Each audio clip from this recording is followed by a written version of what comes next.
Yes, that's better. Just better. Good evening to episode 43 of our DSMC Sunday night live chat. And as you can see, I've been joined by Mr. Martin Dare, live at DSMC headquarters, and our good friends, Phil. Good evening, Phil. Good evening. We've got Luke. Good evening, Luke. Good evening, everyone. And we've got Bryan. Good evening, Bryan. Good evening. We will be joined shortly by Laz. He's tied up for a moment, so he'll be here. We were hoping to be joined by MOS, but the conditions we've had from travelling back from the Toy Fair have been horrendous, and I know he was in a tailback. So we'll play it by ear, and if MOS can get on, we'll catch up with him shortly. So we were going to talk about certain subject matters, but first of all, we'll see how it plays out. What we're going to say is we've been to Stafford today, to this Toy Fair collection. So the five of us here, including Moz, was there, and our good friend Andy Bourne was there as well. So we're going to go round and kind of look at what people have purchased, and it has been an eclectic mix of stuff. So being as Martin's here, although he's left his purchases in the car, what we're going to do is have a look at what Martin's been doing while he's been up here for a couple of days. I'll drop that bombshell on him and see what Martin thought of the... Don't panic. Won't hurt you. So I had a couple of Thunderbird kits. I'm not a plastic kit model builder specialist. So to give Martin something to do, a bit of a challenge while he's here, I passed them over to him, and he's built them. But let's go. What did you think of the Toy Fair first? Pricey, but yeah, it was good. Obviously, there's been an increase in pricing over the last year since the last time we went. I think how long? Yeah, it's been an increase, definitely an increase. A lot of good stuff there. Not so many people though, as we've seen previously. There was a down. I was talking to one of the traders. He said there wasn't as many people showing up today. That could be an effect of the times in this country with taxes and everything else. We don't know, but there wasn't so many people in there. There was a lot of people going in the early part because you can pay early and go in and get first pickings. But for us restorers, there was a few good tables of cheap stuff, £4 each, £5 each. So we had good pickings on there. But yeah, in generally overall, yeah, it was a good day, a good show. There's quite a lot about. A lot of Action Man stuff made an appearance. There was a lot. What are those things that you've got down there? They're in a little box. Funko Pops. Yeah. Funko Pops. Funko Pops. Yeah, a lot of those. Hot Wheels. A lot more Hot Wheels than I've seen for a while. In there, they were taking quite a few stalls had Hot Wheels on. And the trains. A lot of trains, weren't there? Yeah. There's just a bit of steam going on in there as well. I think there was more model railways this time than there was in summer when we visited. Yeah. And more die-cast in summer. Yeah. And there's a few plastic kit stores, weren't there? Yeah, there was a few plastic kit stores. One or two what are normally there all the time. There's a few more just pop up. I think you get casual traders popping up, people who buy a table to get rid of stock or stuff that they've collected and they want to get rid of or downsize. You get a few tables like that, don't you? Where there's not the regular traders. There was the absence of a couple of people that I'd seen before when they weren't there this time, because they're normally most of the traders take up the same space every time they go. They have the said space some by the door, some further down. So yeah, it was good. Yeah, it was good. Tell you what, the best plastic model stall was outside. Yeah. We'll come to that. So while I've been up here, while he's been up here, while PJ's been messing about with the 3D printers and stuff, because I don't know much about them. I have been his assistant. I've been his apprentice for the day, pressing buttons on the thing, and he's very humble. He's been very good at doing all that for him. But I've been building a couple of things he got from. These are Japanese ones, aren't they, P? I think so. Yeah. Got this little. Was it Thunderbird 5? Yeah. Are they EMI? EMI, that's EMI, it. Yeah. Rotating. Yeah. And even Gordon's got a wobbly head, hasn't Gordon's got a wobbly head. Yeah. Sorry, John, not Gordon. I don't know. Yeah. Yeah. So done. Let's bring that a little bit closer to the camera. I don't want to break it. So I'll never forgive me. Go full screen, PJ. Yeah. Oh, here we go. Scare everybody to death. Oh, no. So the light's not doing us any favour. Yeah. You got a light on me. You don't need. Yeah. So there you go. That's Thunderbird, a very pink Thunderbird 5. Yeah. And John. So he's got a wobbly head, and even Thunderbird 5 turns around. So super. So that took you all of what? No, it didn't take long, did it? An hour. An hour. And then we've just been finishing off today. This one. This is the bigger Thunderbird 5. This one. Yeah. And it has the Thunderbird 3, which is still a little bit on the thing, but this one, he goes in the back there like that. Yeah.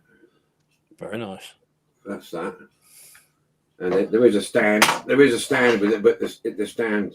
This is obviously a second-hand kit, and that goes on there. Sits on there. Back to that for a sec. Yeah. So Moz has just joined us. So that was a couple of kits that Moz sent up to me, and we've had a bit of Martin's had a bit of fun doing them. Yeah. So let's go back to our chat. Good evening, Moz. Thank Lord you made it home safely. Yeah. Well done, mate. Yeah. So apart from Andy, we've got the full Stafford crew. Obviously, Laz didn't travel over from Romania to join us, but that's quite poor actually. I was expecting to see him. To be honest. The only man in the corner, isn't it? You know. So we have a great day out there when Martin comes up. We've been to a local toy shop. Sweet shop. We got a shop that started out as a traditional sweet shop, then became a sweet shop stroke vinyl albums, and then it was sweet shop vinyl albums, and the guy's now doing diecast models, isn't he? And new and old. Yeah. And at some really good prices. So not only did we go to Stafford yesterday we had a walk around town, and we had a good session around town as well. What I'm going to do is bring up, because Laz wasn't with us at the toy fair. Laz also went to his own toy fair where he is. So I'm going to bring up a screen for Laz to talk about the toy fair that he went to. So let's see if that will work. There we go. Laz, I'll click on the photos, and if you want to talk us through it, mate. Yeah, I've got a little bit problem with the phone because I'm in the private chat. I cannot see everything, so I try. Right. Well, you just tell us the story, mate, and I'll go down the photos every 2 or 3 seconds. Okay. So I went to Budapest today to sell some stuff I had, and I did buy a couple of things to restore again, and also I met old friends and stuff, and the problem is I cannot see myself, so I don't know if you can see what I want to show.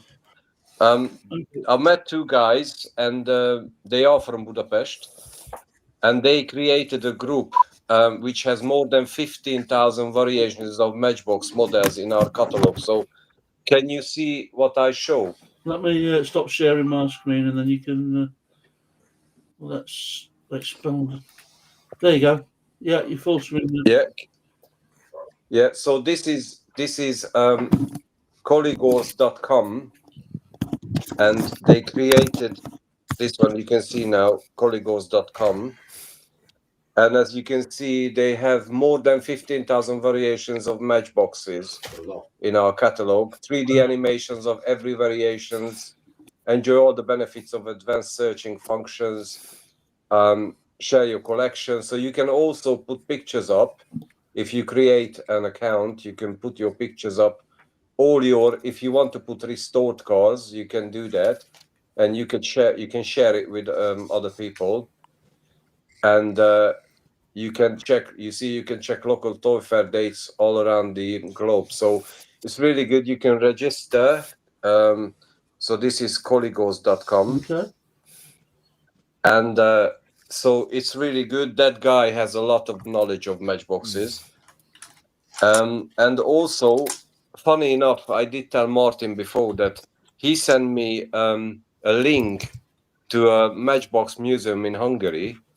And today, that guy who owns the museum, he came and buy one restored car from me, a Ford GT40. And I've got a ticket from him to go to the museum free. So he gave me this ticket. This is a ticket and some information at the back. That's Mid-Engine Museum and Matchbox Cars and Models Museum. So it was really interesting to talking to him as well. And so just visiting, just see guys. And I don't know if you want to share those pictures. Yeah.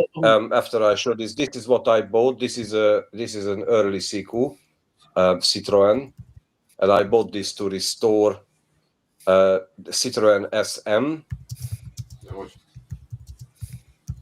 So I will be doing this. I paid, I think, £2 for this, and also a nice early Hot Wheels. And funny, you can see the bottom. There's a plastic bit on it. Yeah. So if you raise that, the wheels are higher. Okay. Cool. How cool is that? That's a Corvette Stingray. Very nice. It's Very nice. Yeah, quite nice condition actually. I paid £2 for this. Yeah. So you can push the wheel back. Right. So that was an interesting thing. I will not touch this one. I'll leave it as it is. Yeah, that's a good condition. Yeah, it's not bad. Yeah, it's not bad. So that was interesting. So so this is what happens. And if you want to share those pictures, PJ, people can see how big this is the oldest and the most busiest market in Hungary. This market runs about 20-25 years. This is a community hall in Budapest, and it's got 5 or 6 rooms, and they're full of cars. People are coming from Slovakia, Serbia, some Romania. Most of them are Hungarians. There's some Germans as well. So it's pretty well known in the modeling world. Within Europe. Who's that crew there? And these are just. I did ask permission to these sellers to take a picture of their stuff. Yeah. So you can see it. Mainly, what most popular in Hungary is Matchbox, because obviously childhood memories and stuff. But there are some Corgis, not too many Dinkies, and a lot of German stuff as well. Sukos and Sikus and these kind of cars, and a lot of boxed ones. These are bigger ones, 1 to 36, 1 to 43. So I haven't been to this market since last year, so it's been a good day out today, and we did enjoy. And I wish you guys can see it one day as well, because I think you would see models you never seen. You see that those yellow buses there? Yeah. In boxes, those are the Hungarian-made Icarus buses, which doesn't exist anymore. Okay. But yeah, so you can find a lot of ex-Soviet era stuff in these markets. But there are some nice matchboxes, mint condition boxed. The prices are quite high now, so yeah. But it's been a lovely day. and we really enjoyed, and we met some nice people, and made some good deals and stuff. Can I ask you, Les, that club website thing you showed at the beginning? I said, yes. Is that international? So anybody like from around the world can? You can. This leaflet has English and German. All right, yeah. And also, I think there are 3 languages on this website: Hungarian, English, and German. So, I did say to the guy that I'm going to share this tonight, and he was really happy. He said you can tell your English friends, because there are English language on this site, so you can choose the English language. You can register, and as I said, you can upload your own coterie cards, your restored cars, and you can share them, and that will be in this catalog. So everyone in the world can see your restoration work, really. Perhaps if you type that in, Laz, we can get it on the screen so that people can join it. Okay, I type it here. I don't know who's going to see Phil will this. see it and he'll get it as a banner. Okay, I will do that. The other thing was, Laz, when you go visit that museum, any chance doing a video? I think I can do that. Yeah. The owner seemed a really nice guy. Okay. Yeah. That's cool. And Collie Gores. Excellent. It's all good stuff. Get international stuff going. Yeah. I did text it, so I don't know if you can see it. Yeah. Anyone? Yeah. Colligores.com. So it's Colligores. COLLIGORS.com. Colligores.com. Let me see if I can. I'll try and. I haven't looked it up. If I can, bear with me a moment. Can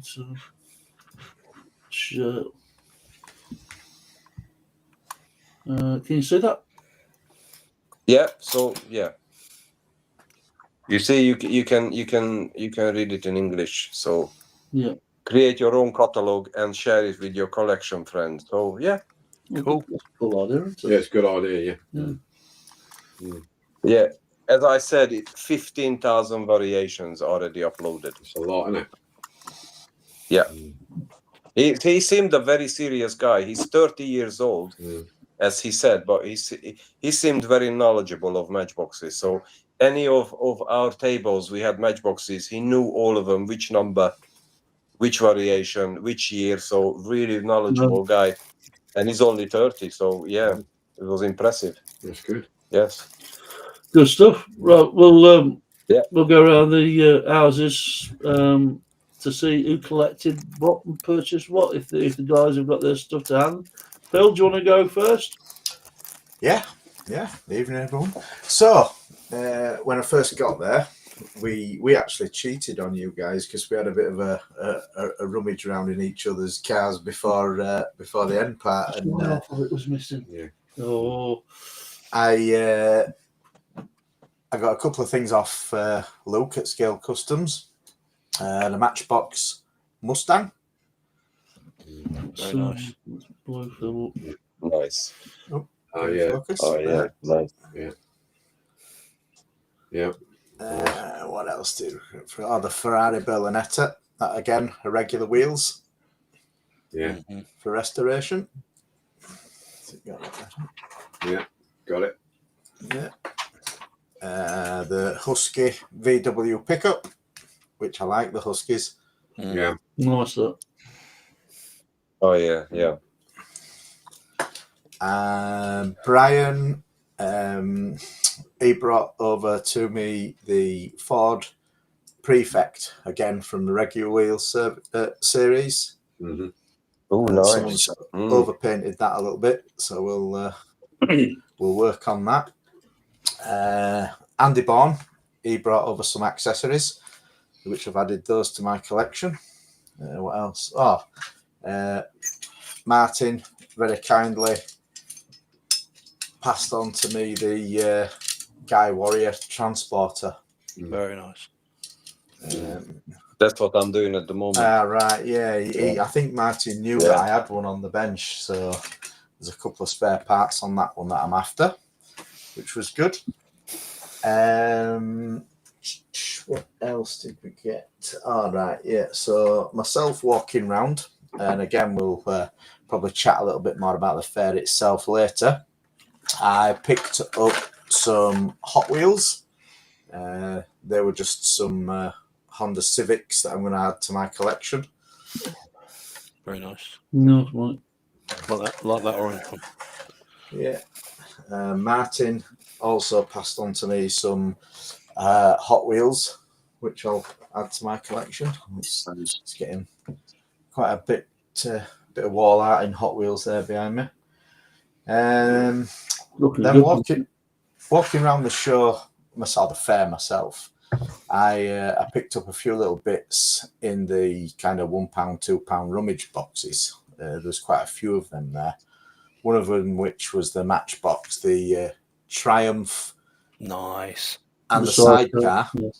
Very nice. Which is nice because they're quite rare. You don't often find them. I just need the Lambretta as well. Number, I think it's 36, something like that. Don't quote me on that, but I think it is, to add to the collection. So I'll keep a lookout for that. I thought this was quite a cute thing. The Corgi Reliant truck. Yes. So that is cute. Yeah, we'll give that a bit of a facelift and work on that. That should be good. Myself and Martin, we saw this at the bottom of the box. The airport foam truck. Oh, I love them. Yeah, it's just missing the two foam things, but they're the easy part to. Just that foam truck. What does it say it is underneath? What do they call it underneath? Foamite airport truck, I think. Well, I think that chassis is crash tender. Sorry, guys. Yeah, a foam crash tender. I think that that chassis might even be the same as the Stalwart. It does look very similar now you've said it. Yeah, because you got the Stalwart, the Salamander, the Saladin, all have the same three 6-wheel axle. Yeah. Excuse me for one split second. Yeah. Not wishing to disagree with you, Moz, but we have one. All live on it. Right. Same chassis, innit? Same chassis. Just no, it's not. It's slight difference, but very, very similar. Yeah. Look at that. Not far off, is it? Because at Armageddon, well spotted. Armageddon, they've got a full-size Stalwart, which I posted pictures up on the Facebook page, and they've also got a Saladin. Yeah, and the Stalwart they've got hasn't got an engine. And I said to them, "Are you thinking about taking the engine out of the Saladin and putting it in the Stalwart?" And they said, "No, sadly, it's a different engine, different chassis." So Saladin isn't the same chassis. No, I thought it was. But Saladin, the Salamander, and the other one. Yeah, there's three. Yeah, there's three. Yeah. Yeah. If you look at this, I got the Saracen here. Mm-hmm. Was it the Saladin, the Salamander, the Saracen? Sorry, not the Saladin, the Saracen. Sorry.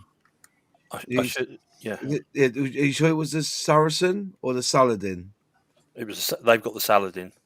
All right, so Saracen's the same chassis then, not Saladin. Yeah. Interesting, but yeah, it's all that's the same company, So, yeah, cool. I think one of my favourite finds today was again in the £1 rummage box, the Radio Rentals, the 62B. Oh, nice. And the reason it was in there is the guy thought it had a missing up and over door at the back, but it gone right the way in. Yeah, it's right in. I've just had it down, so it does work. There we go. Awesome. Yeah. So that was good. And then my other, I think it's the same door as the Bigfoot's remover. Yes, Yeah, think it's the slides same over the size. top inside. Yeah. Yeah. And then I think this is probably my favourite find, new to me, but we've gone for the frog glider. There's a story behind that one in the film. There is. Yeah. And we can come on to that later. It's Yeah. I've just showcasing my finds, I think. And other than the DSC kit build that we're doing, which again we can discuss later, that's it for me, guys. Cool. And just without going into specifics, Phil, what was your take on the? I've only been once before to Stafford. I actually preferred the summer one. There was a couple of stalls there that I was looking forward to visiting. Me being predominantly looking for Matchbox, and they weren't there, unfortunately. So a couple of cars that I had in mind, I didn't get. I don't like using the word expensive, but it did seem to be a little bit overpriced for my liking. I think Moz will probably come on to that. We had a couple of instances, one of which we were discussing when I bought that frog glider. But I get it, and it is what it is. If you need one item to complete a set, then sometimes you don't mind paying a little bit over the odds. But some prices were quite away over the usual asking price, if you like, and certainly seemed dearer than when we went in August. Yeah. But other than that, it's a great day out, chance to catch up with the guys, and like Bryan mentioned earlier, the little bit of a crack we have outside with our swapping and the likes with what we bring for you guys and each other, then that's it. Kind of makes the day a little bit. All right, my friend. Well, thank you for that, Phil. As always, it was a pleasure seeing you there, mate. Thanks. Cheers. Bryan? Yes, right. Well, I was much like Phil. I was there for the Matchbox. I'll start off with it could be conceived as a negative, but it's the first big fair I've been to, and I have to say, it was a little overwhelming. Yeah. The first aisle went down it, and it was like, oh wow, look at that, and every stall you went to, it was quite distracting because I was there looking for Matchbox, and it's like, oh, there's an Action Man. Oh, look, there's Starsky and Hutch. Oh, look, there's something else. And so it took a while to get used to sort of walking around, and did about 3, maybe 4 aisles, and then I just had to stop because it was like, I don't actually know what I'm looking for now, because I was so easily sidetracked with different things that I saw. But I was really good. I stuck to my guns, and I pretty much only bought the Matchbox. But anyway, so I got a Caravan, missing a wheel, but it had the top. Much like Phil, I rummaged through the pound boxes, and I had a great old time. So I got that. I won't do all of them because I got about 20 in the end. I got a little Husky truck, but it's just about perfect. I got the refreshment wagon. Yeah, nice. Got a couple of absolute gems. I got the low mass fire engine. Yeah. With both doors. The doors. Yeah. In the pound box, which was great. And then, so if you see how big that is, I then got that. One, which actually would probably fit in the back of it. Yeah, it is so small. That's the original one, isn't it? Yeah. And I got a couple of them. I also got the little tiny the 155 scale. I think that's the opposite. The little metal boat. Oh, you got a diecast boat, yeah. Which was fantastic. The little tiny tipper truck. Yeah, nice. Yeah, the Muir Hill dumper. Yeah, and then I got the slightly bigger Muir Hill dumper as well. Yeah. Got the little tiny tipper truck, but sadly on closer inspection, it's broken. But that's well, you can see from my finger, it's tiny. I mean, Well, it's just because a everybody knows the Matchbox size that. So Yeah. if I just show you that, Yeah. that's how small it is by comparison. Yeah. Tiny. Okay. A few. I got the Land Rover with the top. Yeah. I got.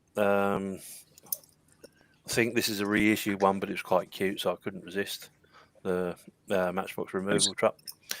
But my find of the day, and again for £1, was the little tiny VW camper van. Yeah. Is that a Matchbox? Yeah, Matchbox Mm. original issue. Oh. Yeah, absolutely over the Nice. moon with that. Yeah. And then this thing, which is a Husky, but it's got the gate. Yeah. So that's that. Two bigger things, and one's for a project, and I'm probably going to alienate myself from Mr. PJ because I had a bit of an idea. So we all know about these.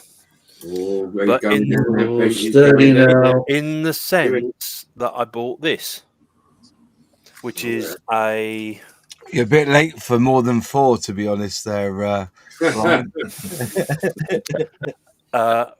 number 155 mobile gun. And what I'm thinking of, if you look at the front of it there, it's got a cutout. I'm thinking of joining the two and turning this bit into like a radar. You're going to need some link track for that one. I'm with you. Yeah. Yeah. But Okay. I have got a green wheel one of those, so I might just do that and join it up and have as I say, have like a radar on this one. Yeah. I want to say a massive thank you to Martin, who brought a load of Airfix models, which was amazing of him. Amazing. I also want to thank Luke. He took away some cars that he's going to do for me, and blew me away by giving me one of his recent restorations on his own channel of the 88. Yeah, which is, I mean, to see it up close, this is just next level, mate. It's just give up doing it, innit? look at the shine on it's just, and that will have pride of place. It's thank you so much, Luke. All right, pal. And then my last purchase was that E-Type jack, nice. and everything opens. It's for that, Bryan. Oh, you're a star. It was £3. £3, but obviously got the engine, the bonnet, the doors open, the boot. Is that The only Barago? Sorry? Is that the Barago one? Yeah, it is. Yeah. It's stunning. So yeah, and as I say, Martin gave us a load of Airfix models and some. Martin had a massive donation of some tools and accessories, and I had a few of the little whiz wheels. And what he also did was he bought all the decals that were, I think, Matchbox related. So what I'm going to try and do is I'm going to try and scan them all in, so that we've got that in our ultimate database. And that's me. Oh, one complaint, PJ. When you supply, well, yeah. Well, I mean, talk about, you printing. Look, you printed that. Yeah. For a stalwart, it don't fit. Does it not? No. Look, Get a standing block out. Look, just fall straight in. Oh, very good. Boom, tush. Did manage to get a proper dinky stalwart. So yeah, Yeah. that's me. All done. Oh, yes, well done, isn't it? At least that E-Type starts. Yeah. Righto, Lukey boy. Come on. Let's sack him. How we doing, everybody? All right, mate. Where do we start? I'd love to have models here with me, but unfortunately, they're still in the boot of the car. The wife's gone to his sister's. Yeah. But what I would like is a big thanks to everybody that come along. The generosity of you all, honestly, no bounds. It really doesn't. I always And Phil seem to do better when I come back to the everybody else's boots. And I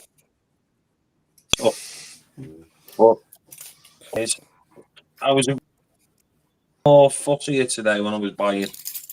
I seem to buy from places like this. I come and need glass, bumpers. So really only bought it just once restoring, need any parts if you like. So that was me. Yeah. So yeah, the stuff I'm home with me boot was absolutely chocker. You've got kits, loads of can decals from Andy and Phil and models. It's just a really, really, really good day. I just want to thank you very much. Had a brilliant day. All right. Oh, yeah, You're welcome, mate. and what was your general take on the toy fair itself? It's definitely been creeping up, and I noticed today on some of the models anyway, quite a big icon. Some of them. There was a guy there selling some of his restoration, and they weren't even. And some of them he was asking 50 quid for. Just like some, like Martin said before, you can buy other people's restorations because obviously the new glass and new tyres, they weren't even investing in them. They were just the price. I use the. I found it better that guy in the corner. Sorry, Martin, go on, mate. I was going to say that I use the yardstick I used when I was walking around was the large. I think it was a 1/18 scale Lotus Cortina Mark One, and I think a lot of the collector stores had them in there, and they were ranging from 75 quid to 85 quid. You know, so yeah. And there's one that actually was over 120 pounds, and I thought, yeah, you can see the price variation was a lot, even with the collectible stuff. Yeah. Did you see the grenade there? No, I know, I did. They were the same kind of money. If they were a bit cheaper, I might have not at that price. Mark II Escorts. A lot of Ford. I always find when you go places, and even on YouTube sometimes, the Fords always do well. The fast Fords, the Capris, popular, aren't they? Yeah, the Fords do really well. Really, really well. But it's like Bryan was saying, you can sit there with your tongue hanging out on some of them, even though we're restorers, but some of them cars are, or trucks and lorries, are really, really gorgeous. And you think to yourself, you know what? I just haven't got the room, you know, and that's it. And it's crazy. I'll tell you one thing I did note here, the 3D printing stuff that was there. The guy with the signs, it was like Warhammer stuff and that there. There's not seen. You don't see them? No. Well, we were looking for the Warhammer site and I couldn't find it. I was a bit frustrated about that, but still, there's another time. Thanks, mate. And our thanks to Owen as well for Luke's son for joining. He enjoyed it. It's funny because when we were going through all that stash, he was looking at me and I said, "Look, you want to build that one, mate? That's a good kit. You enjoy that." Yeah. I gave him kits I know will go together quite well, so it wouldn't put him off, like, you know. Yeah. Brilliant, thanks, mate. Right. Well, that bit all being said, Mr. Moz, how did you get on? I can He believe built Princess Anne. He paid for Princess Anne. He took her out to dinner. Honestly. Well, to be honest with you, lads, I basically went and bought some 48 because there was some kits and actually in the corner that bloke was there again, very reasonable on pricing. I think that was 12 quid. Nice. That one there, 148. Cromwell Mark 4 for 20 quid. Trouble is, all the ethic stuff that he had there, I've already got it on my shelf. Do you know what I mean? I'm going to buy it again. But then I picked up this rail trackside, quite close to my heart because this is what I started with. My mother used to work at the Ratio Plastics factory, and so I thought I could do it because it's a OO gauge. It feels a little bit bigger than OO gauge, but I'm going to claim it's OO gauge. You can basically use that for a 176 or 172nd scale diorama, so I'll probably be doing that. That's really all I bought. I didn't, price wise, I just thought some of it was just absolutely ridiculous, like that show jumper. Airfix show jumper, you know, the horse rider. And the woman actually said to me, "You're the 5th person that's picked that up, and I want it sold.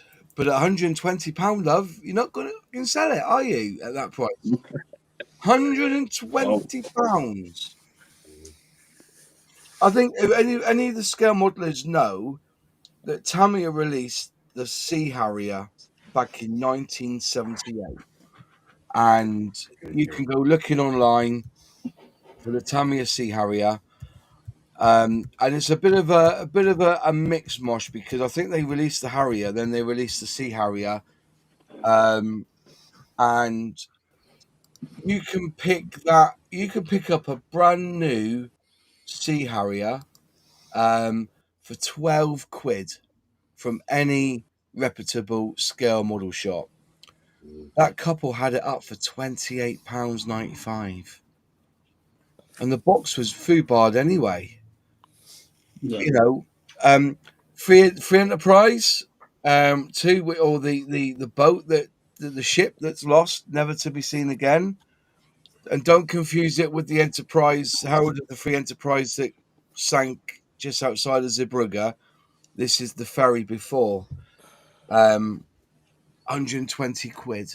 120 quid for that. And I know it's a How wreck. much would it go for normally, not Moz?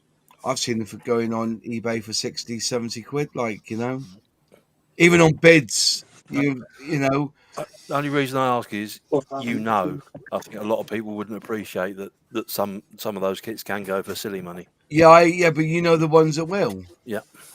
You know, I don't. The bomb bug. People have got the bomb bug up in a bag, 300 odd quid. It's still there now on eBay, and they'll never sell it now because Airfix had reboxed it last year. So why are people going to, just because it's in a bag and it's got a red stripe doesn't mean that it's going to have value? And here's a prime example with Phil. You go to this couple, you're selling all this Airfix stuff on the expensive side of it, and I picked up the Hotspur glider in the Novo boxing. Now everybody knows that when Frog went bust, they ended up going to, that's the one there, Phil. When it was all split around, and the Russians got rid of it. A company called Novo. Now when Novo went pop, I think it gets released now under the Arc Models logo. But they had a Novo boxing of it there. And don't get me wrong, you can't use the decals. The decals are buggered. They really are. You won't be able to use the decals on them. They're out of register as well. The red dot in the middle of the roundel is too low, and they go to powder if you put them in water. They wanted £28.75. There are 2 of them there, and then lo and behold, we get an original from that guy who does the Airfix kits, and Phil picked it up for £10. Can't make it up, mate. And I just think that there are people there at that show. I'm not trying. It's a lovely toy fair. Don't get me wrong. Some lovely stuff there. But there are those there that are artificially inflating prices. And it's not just they've inflated certain products. The whole range that they've got there is inflated. That's my problem. But then you can go round and just don't get hoodwinked. You know, prime example, I had 2 Saturn 5s from the Airfix launch. I've kept one back. I built 2 of them over the time. I've got the other. I'm going to build it again. But they had the original, what I would call the Airfix Hornby ownership box in there, $59.95. Why would you sell it at that price when Airfix have just released it now with paints, glue, brushes for £49? And much better decals. Well, yeah, up-to-date decals. This is what I find frustrating. And actually, I just had a quick look at my video I took last time when I first, because poor PJ and laughed about me kicking off about this couple selling the kits off expensive. I reckon 80% of what they had there this time round, you're talking a year later, is exactly what they took the last time they were there. They ain't selling none of it because it's overinflated pricing. Do we think it's the BP fairs? Is it part of the people who run these trades? Because there is others there's one near me, and it didn't seem quite so expensive and the likes. We had a long conversation in the cafe, though, didn't we, with Andy? He was saying by the time you paid to get there, you paid your 20 quid for a bit of breakfast or whatever it was, and then you paid for your stall. You got to be taking up probably 150 quid to break even. I mean, that's the problem. I'd open it to guys in the chat if they've come across any price increases or anything like that, and if they noticed anything, and tell us if you have, guys. Yeah, I mean, it's gonna in that respect, it's not for everybody, because when we first started going, it was £4 to get in. Then it went up to £4.50. Yeah. Now it's £5. Plus you got your own as a buyer. You got your own petrol money travelling back. I mean, bless him, Moz travelled all the way up from, well, South Coast, really, didn't you, mate? Devon, yeah, from Devon, right?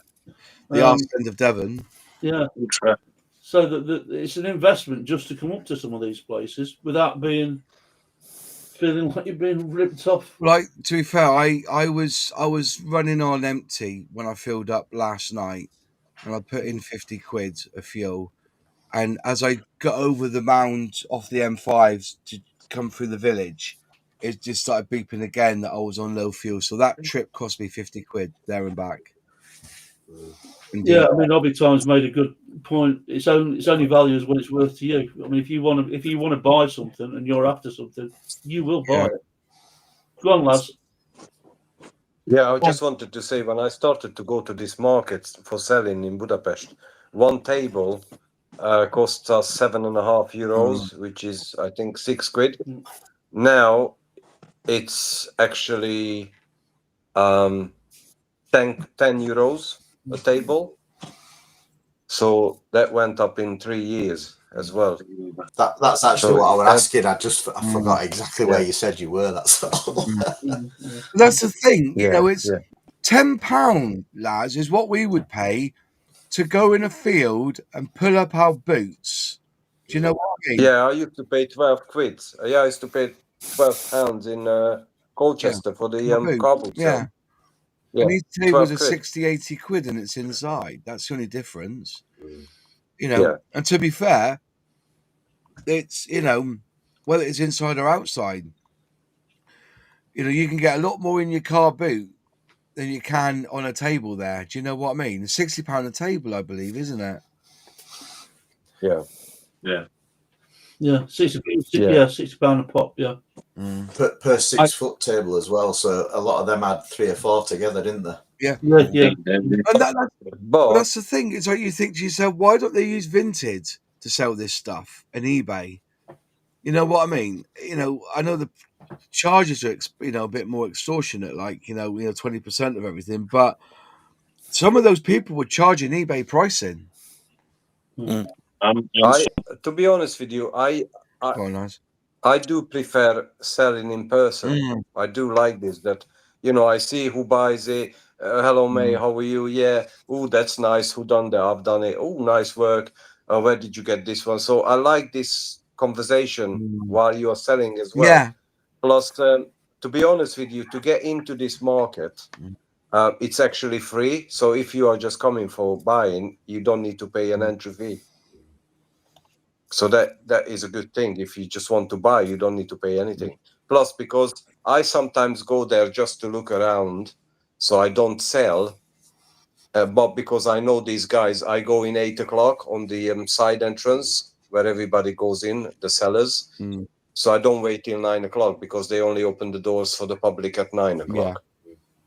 But as I say, still, it's free to go in. If you just want to, you know, look around, you don't buy anything, you paid nothing really. Yeah.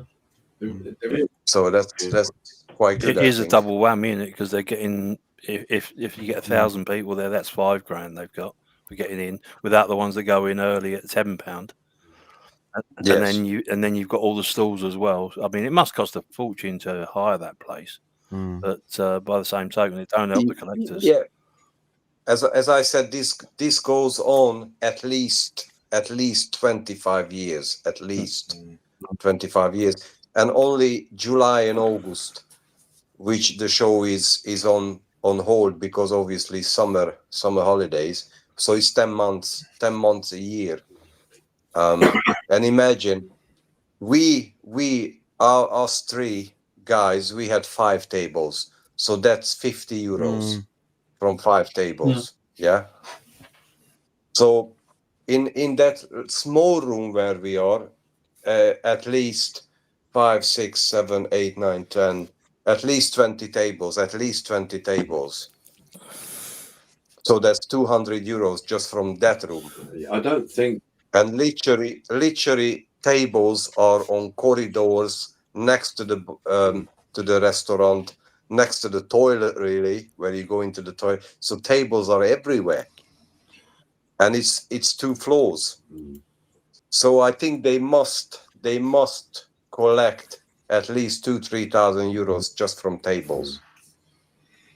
So I think that's why they made the entry free for buyers, because us sellers are paying the fees. I mean, it's not what disappointed me to a certain extent was that I think it was it around about the 150 stalls mark at Stafford. Yeah.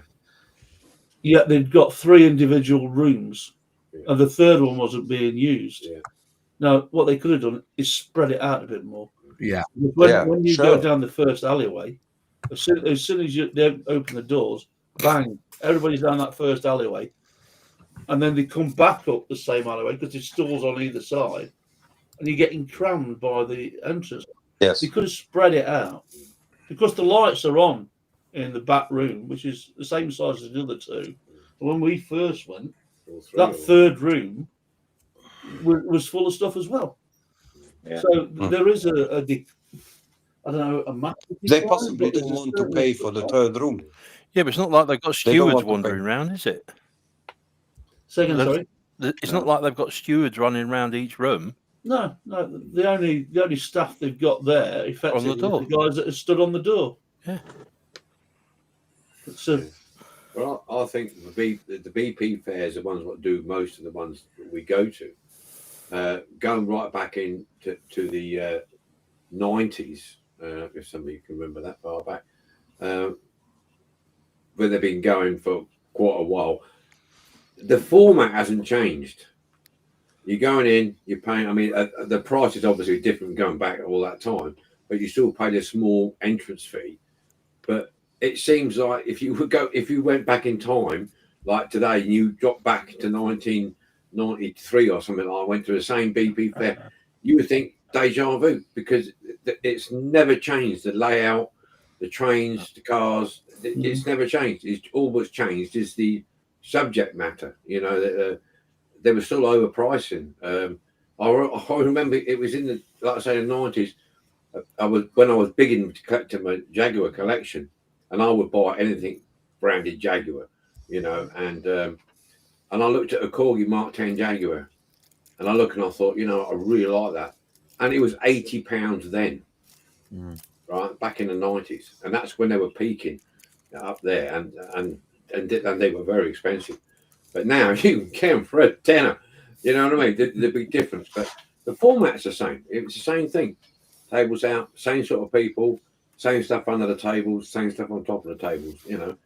But the early start, I think the early start is basically for your hard collectors. Yeah, they went in there, they want and they're going to go in and get a particular item. And that guy came out with that tractor, didn't he? He came out with that one tractor. Yeah. And we must have known that I'm going there, I want that tractor, I'm having it, and that's it. How would he have known that tractor was there unless he had spoken to the people? He might have known the seller. Yeah. He might have known the people. I don't think I'll pay a tenner again to go into that show. I think I'm done with that. Yeah, I'd rather wait to while you guys outside getting wet, getting a nipple on in the cold air, and I was able to go in for a slap. You know what I mean? They already paid me tenner. But yeah, I don't think it's worth £10 going in there early. I don't, what did I buy? I didn't buy anything until you guys came along, and then I was able to have a little wander, do a bit of filming. Yeah. It begs the question in that respect: if the guy had gone there knowing he was going to buy that tractor, why didn't he arrange to buy it outside of the fair? Like, Yeah, he could because have. Well, if it's 10, it'd probably be cheaper to have in there to go and buy it. It might not. It might be a case that he'd gone in there and he'd been to a store and he'd seen that particular one that was out of his collection. Not what we're saying. You will pay for something which you're missing out of your collection. Yeah. You know damn well that he's come. You know damn well he went in with a certain amount of money. Yeah. And then he ended up spending it all on that one tractor and had to go home again because he had no more money. That's what happened. Yeah. That's exactly It's what either that. He was I've either a done the dealer. He was probably a dealer, Yeah. sold all his stuff, and that's all he had left. It's going out. That's right. Yeah. Yeah. When you had 3 things on his table, like something from going home. All right. But for me, all I can say is for me going in at the time we went in, there was other than Phil stealing that outrageously stealing that motorbike that was obviously left there for me that he's walked off with. But Brian, the thing is, if you get to those tables like our favourite fellas who were there, he just chucks it all on the table, no order, no pricing, and he's hawking them out of £5 each, and there's boxes upon boxes, and they're all twisted. It's just like somebody just thrown them in there out of a boot of a car. But that's fun though, isn't it? And they're the ones, if you root in them, right, if you spend that time, that hour, it would take you a good hour. It took me ages to go through every single box on there, yeah? And you root around the bottom, you find all sorts. You find, last time I went there, and the same guy was there, I walked away with a Fab 1 perfect window unit, yeah? Wow. And that was in the bottom of the box, loose. And he only charged me £2 for it. Yeah, it was like, but you've got to look and you've got to see, and you'll dig out the window bits and pieces like that, and then somebody next to you who's looking, rummaging, and thinking, you can see their eyeballs burning at you. You're saying, don't take that one. Don't take that one. You know what I mean? But the weirdest thing was, the weirdest thing was though, some of those ones that I picked up, I saw on adjacent stalls. Yeah, that weren't that much better than the ones that I pulled out of the £1 things, and they're charging 30, 40, 50 quid for them. Yeah. But clearly, these guys, the two, I think one more is more organised in with doing the £4 one in that corner table. But the one who has who just lobs it on the table, I think they must just do buying house clearance stuff. And I tell you, every time we go, that table. He must have had 8 tables? Yeah, and in a big square. Yeah, and they just chuck it all on, and he said, right, £5, everything on that side £5, everything on that side £2. It's incredible. but he was shifting some gear. Oh, he was moving. He was moving some gear. He clearly most off that table. That guy, he's all right. Spot. All right, there was no shortage. I mean, like the same, because me and Phil were after the same sort of stuff. There was no shortage of those boxes of Matchbox for £1, and there was such an eclectic mix. There was like literally, 6-month-old Matchbox in some boxes, and then there was 70-year-old Matchbox in the same box. It was really weird. Did you see the Matchbox candy case? Did you see that full of Matchbox? Did you see that, Phil? Yeah. I'm not sure. I did see. I didn't ask how much it was, but I was going to ask him. I opened it up and I had a root through. There was some nice in there. I didn't realise it had cars in it. I thought they were just selling the case. Yeah, it was full. £6, I think, each. All right, just to round this section off, and then we'll talk about the fair in general. And nice, lad. Very nice, lads. At least 10 people wanted to buy this, but they didn't give me the price I wanted. So you wouldn't scrape down. I just kept no. So what? I wanted 10 quid, and they didn't want it to give. They wanted to give me 7, 8. I said no. If you want this one, one of a kind because it's not like the original Matchbox. I said it's €10. They didn't buy it. I'll keep it. Yeah. I don't mind. Yeah. All right, just to round this bit up, then I'll say a few bits and bobs that I got. Firstly, when Martin comes up, I like to give him a bit of a challenge and it keeps him occupied while we're playing about doing stuff. So Martin picked up a couple of the much publicised quick build kits that Nice. Moz got us into. So he's got his own shelf now here. So he's going to be. I'm surprised he's not building tonight. Itching there to get that box. He's been building plastic kits, mate. Yeah. Are you Can building you that enlarge right, your are you? picture? No, he's done the Thunderbird 5. PJ. What's that? Hang on a sec. It did the. Wow. And this one. You want to show that up? So that was in those boxes, was it? Yeah. Yeah, we have got a complaint, but we'll talk about that off screen. You didn't actually have to paint them then. You just basically put them together. Yeah, I mean they're not. If you were being nitpicky, they're not the right colours. But I think the fact that you can put them together and you've got effectively a finished model, I think is really good. Were they decals or stickers? Decals.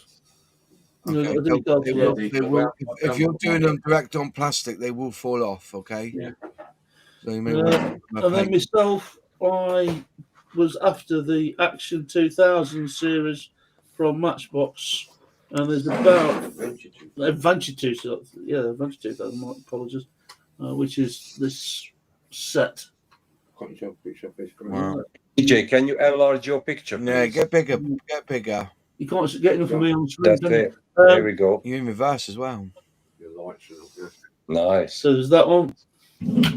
There's four, I think there's 5 in the series, but 2 of them actually fit together as a combined unit. You are backwards, you know, PJ. Yeah, if you go in. No need for that. That's a bit harsh. Yeah. Steady on. There we go.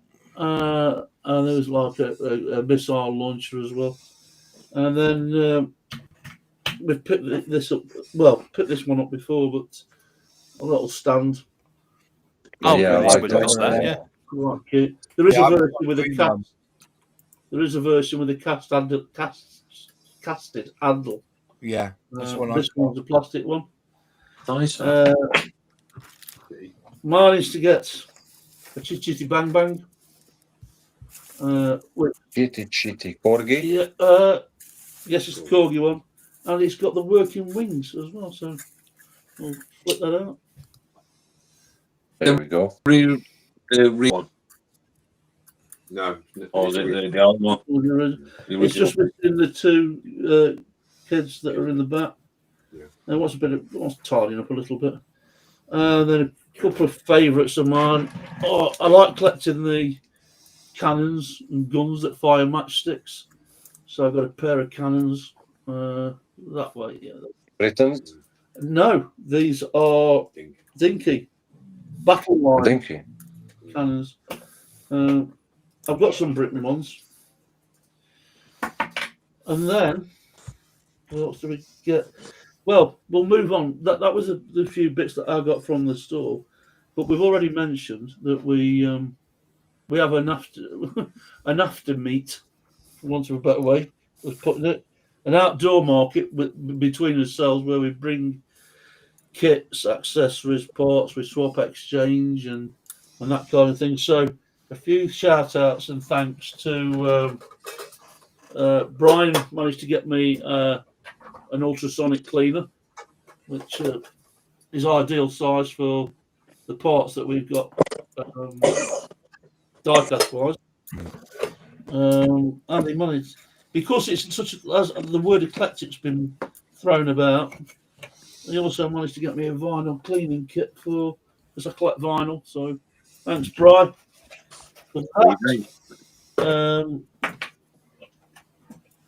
I've got a set of British infantry figures off Martin, But as Martin said, these are the small ones, and he's got some 128 scales, so he's going to sort me out some Romans and that kind of era. I'll go doing those.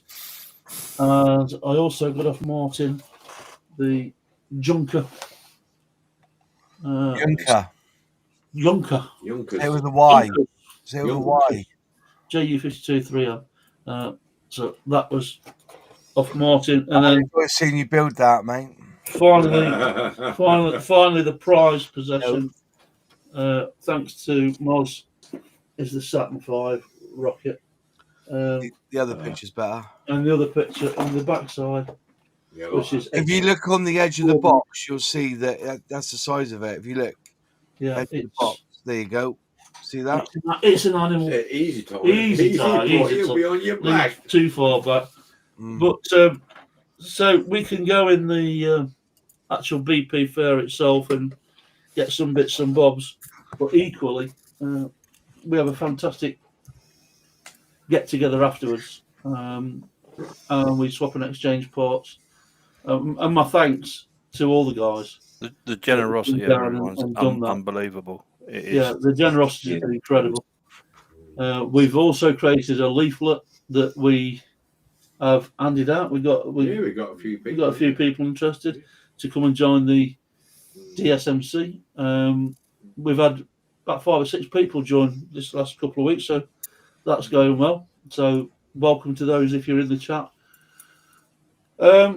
So we've added a new arm to yes, haven't we? It's the DMC breakdown service. Yes, we look after particular vehicles that struggle to get to and from BP fairs. Don't with Bryan. Bless you, bless Bryan. him. It's all right, mate. Yeah. We're ribbing him, but he come again. Yeah. These guys have travelled some distance to get to these fairs. Bryan's had some bad luck. Which one? Oh, this one. Yeah, this. Sorry. This. How did you pronounce it? Polysil. Laz will pronounce it better for you. Yeah.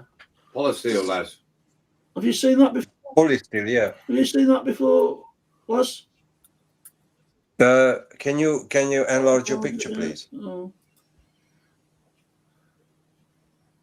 I haven't seen this before. No. We're not sure what it's trying to be. It's trying to be. It's got radars on it and everything. Yeah. When you look at the what's the name of it, PJ? It's called the Astronave 225. Is it made in Italy? Made in Italy, yeah.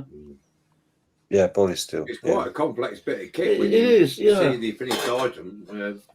I was quite surprised. There's a lot missing of it, isn't there, really? So it was a crossover of things, and just because we was asked to look at see if we could do. I don't think you'll be able to see that. I don't know whether you're going to be able to see this. It's a Russian pilot for plastic kit builds. So we're doing a bit of 3D printing to help the guys out. They're struggling for parts. I'd rather have a ladder. Well, you'd rather have a ladder. I'd rather have a working scanner. Which leads me on to, before we go talk about the ancillaries, my thanks go to the guys that have helped invest in a scanner. So we're doing some 3D printing, but to try and help guys out, we brought a scanner that's due this week. There's the vehicle that was just 60 quid on eBay. On eBay. What result? So yeah, we're investing in a hand scanner to scan parts, and we're going to be doing some 3D printing. It's a work in progress. Looking forward to doing some bits and bobs for people. No, I was just thinking what else we've done, because we've got the Thunderbird through there. Yeah. So the after show, for want of a better after show in the car park. How did people get on there? Phil, how did you get on with bits and bobs? Well, I covered most of it earlier. Yeah. the transporter from Martin, the accessories from Andy. The car from Bryan, and also we got the 3, including the Ferrari from Luke. I probably got more items from you guys than I actually purchased in the fair itself.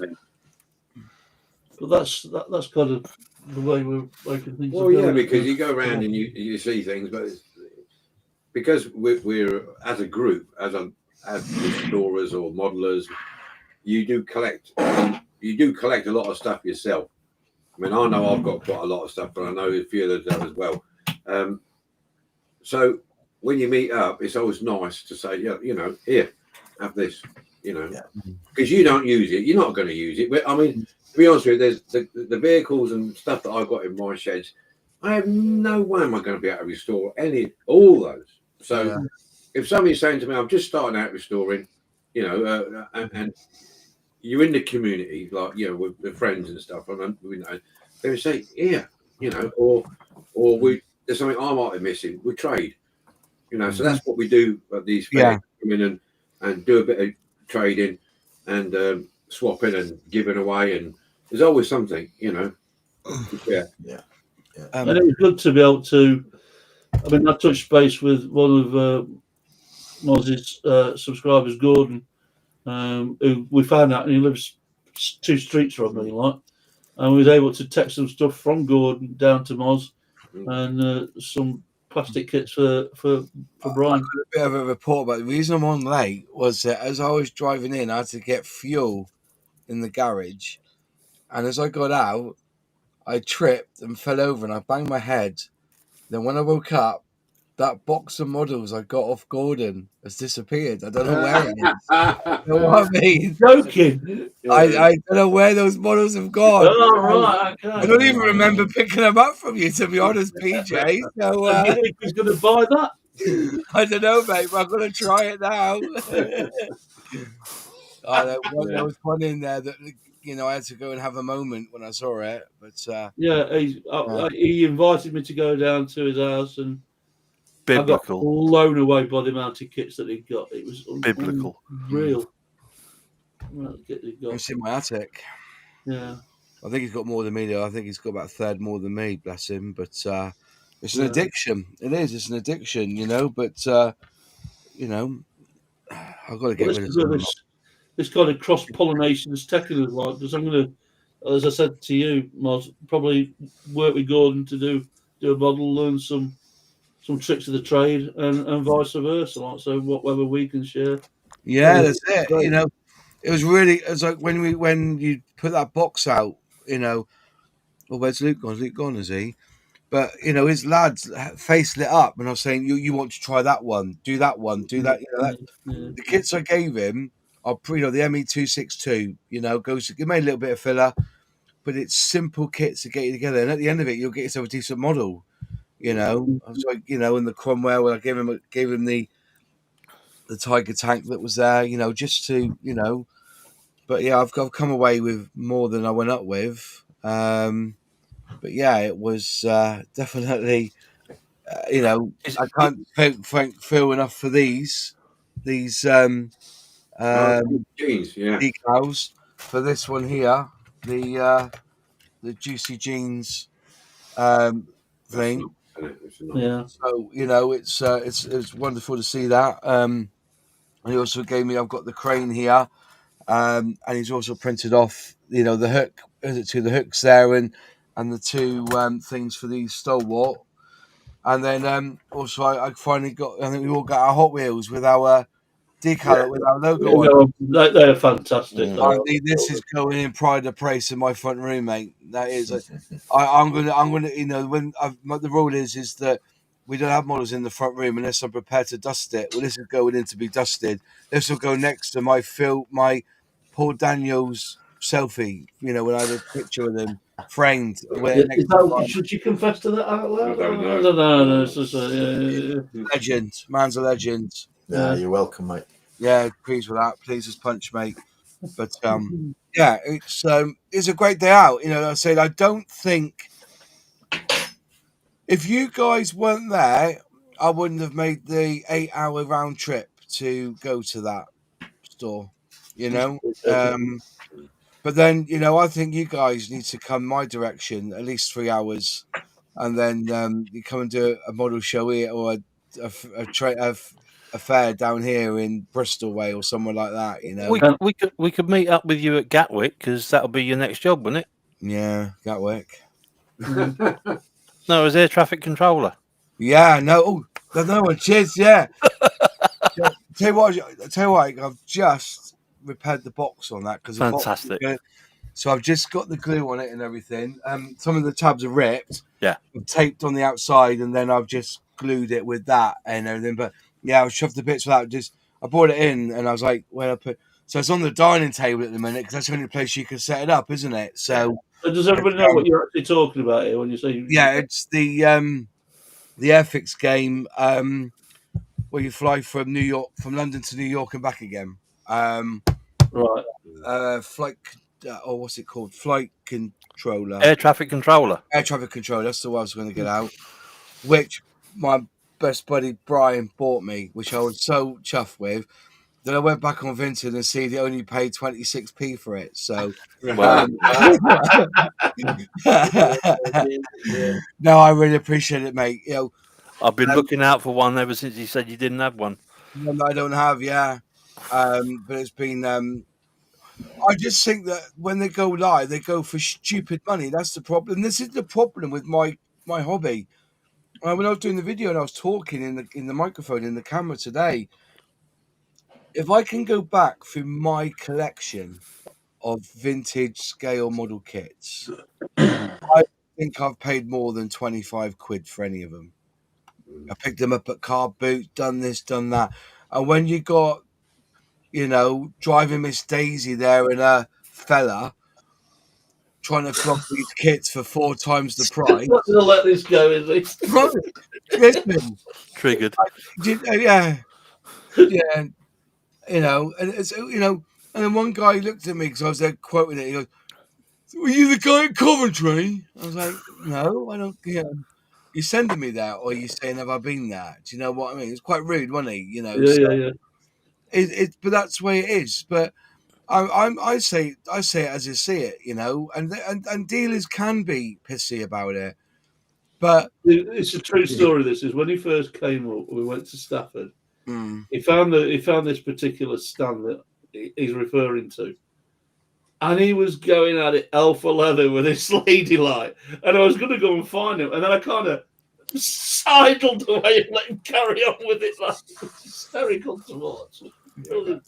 I just I said, and like I said, I think 80% of the stuff that they had on the sale there today was what they had last year. Yeah. They haven't sold any of it. Well, Moz and I were looking at the Dinky kits. There was a couple of buses, a Rolls Royce, and something else, and directly behind us was this stall, another Airfix stall, and that's the one that had that free enterprise on, and it was like someone had lit the blue touch paper and Moz went into full rant mode about all these. You see that Lewis Hamilton and McLaren there? I've had that. Look at the bloody price of it. I paid 9 quid for that on Vinted, and they wanted it for 40. You know what I mean? This is, I built that. I'll tell you what, that Lewis Hamilton kit, I built it and I gave it to Airfix to put in their museum. And the box and everything. So that's my point. You cannot justify. But I do think that they're pissing in the wind because I think the majority of us who do build Airfix and see Airfix wouldn't pay that sort of money for the stuff they were shipping, But that guy in the corner who does all those kits, great lad, fair enough. very good, reasonably priced. I was tempted to buy that Lotus Europa. Do you not buy it? No, it was still too dear. It was 100 quid, wasn't it? I was going to say that it would. The other thing about going to these fairs, especially, is that you get to meet some of occasionally you get to meet subscribers. Yeah. today, one of the subscribers, which originally was one of my subscribers, Tom Higgins, met him a couple of years ago, and I put him in touch with Andy Bourne because he does a lot of fairground stuff, Code 3 fairground stuff, and I put him in touch with Andy, and they've been liaison. Andy's done decals for him. So again this year, with Andy being there, Tom Higgins come up again, didn't he? He spent some time with us. He came out to the boots at the back there. So you get quite friendly with them. And there's that very gentleman who I was talking to with, and then when Bryan come up. One or two. Is his name Steve, was it? Yeah, Steve, yeah. And it's surprising.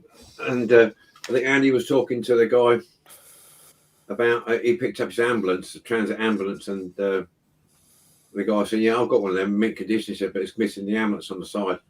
So Andy said, oh, yeah, well, I can do that for you. So he got his exchange numbers. So it's all good, isn't it?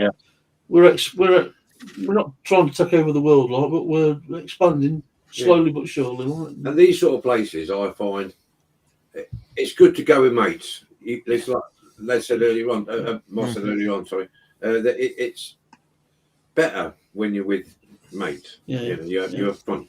Yeah. It makes it a better day for yourself, and you get involved in a bit of banter. You got this, and we're looking at that, and hey, look at this, and I think that's when we were saying now. I mean, I have the best of days when he comes up, and that's how we say now how much the time flies, don't we? And we could just sit in the car. Most trips you'll have the radio on. We just sit there bantering backwards and forwards, right? And we even sat in the cafe for about an hour. Yeah, we got there. We were all. That was when you and Mark came up with brilliant. I have to say, the bit at the end where we all went out the back of the cars and the vans was wonderful. And Mark's idea, or the pair of you's idea of trying to do something like that without a toy fair. Yeah, where we could all get together and bring a few bits and bobs and do swaps and that kind of thing really appeals, because it was so nice. Because the trouble was, because we all arrived at slightly different times and we were all doing slightly different things, a lot of the time it's one or two of you together rather than all of you. But when we were all together at the end, it was great, sort of shooting the breeze and talking about stuff. Well, we think we could hire out a village hall cheaper than the price of one table. Stafford, and you could turn it into a workshop. You could just have a meet and greet. We could have a swap shop type scenario.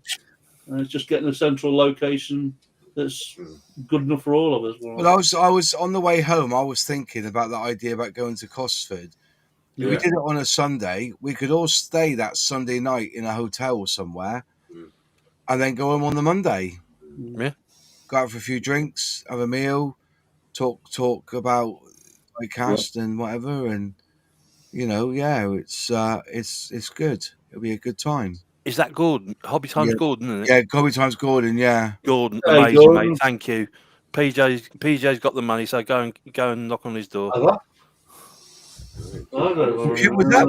If you haven't, then you owe me some money for a ultrasonic cleaner. That's £7.